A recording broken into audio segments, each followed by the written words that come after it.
dhalinyaro dhalinyaro dhalinyaro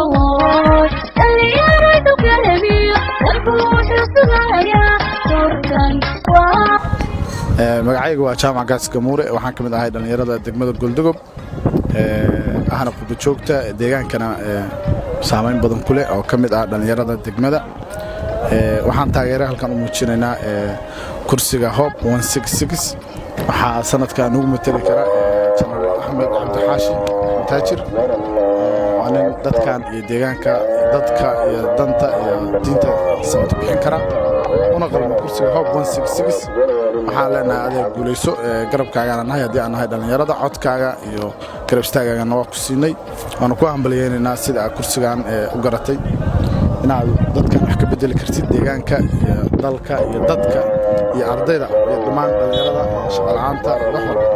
aad baan ku taageeranaa soo dhawow hadii aan nahay dhalinyarada Goldogob deegaanka ka soo jeeda waxaan leenahay kursigaas qof waxa tahay dadkaas ma bixin kara oo matali kara kursigaas waana ku siinay insha Allah waan guuleysanaynaa waxaan leenahay soo dhawow waan maasantiin Hope 166 waxaan matali kara asleeyahay Generalka Ahmed Taajir waxaan rajaynayaa in oo Generalku inuu Ilaahay inuu soo bixi doono doorashada soo socota xilwaanada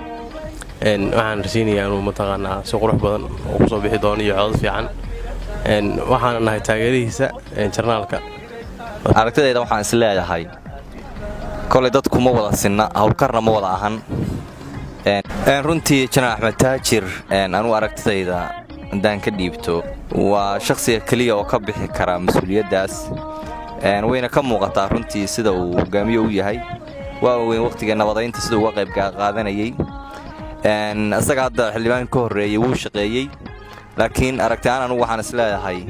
hadda cid ku dhaantay inaysan jirin sidaas aaminsanahay aad iyo aad baa u mahadsantihiin General Taajir waan taageersanahay sidoo kale waxaan leeyahay xilka raadinaysa Ilaahay ku guuleeyo shakhsigaas waxa weeye waa General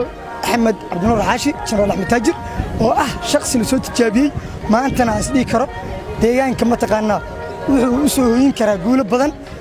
wuxuuna dad badan la garaaci karaa albaabo badan dhalinyaro badan oo sameyn kara shaqaabuur Generalku wuxuu ahaa General Soomaaliyeed oo soo shaqeeyay oo ahaa tali ku-xigeenkii booliska ahaa General ma taqaanaa shaqaaleysiye dhalinyaro badan u sameeyay shaqaabuur xilli adag soo shaqeeyay dawladii kacaanka madaxweynaha Maxamed Siyaad Barre ahaa agaasimihii hore ee deeqaha dawladda federaalka Soomaaliya waxa is dhigi karaa Generalku maanta dalkay dadka uu matali karaa General Ahmed Taajir ma sha Allah waa shakhsi wanaagsan oo qadiyad leh runtii wax qabadkiisa iyo dhaqanashadiisa ummadiisa iyo isteedkiisa iyo deegaankiisa u dhaqananayo runtii u soo shaqeeyay waa uga mahad celinaya runtii waa shakhsi hufan weeyaan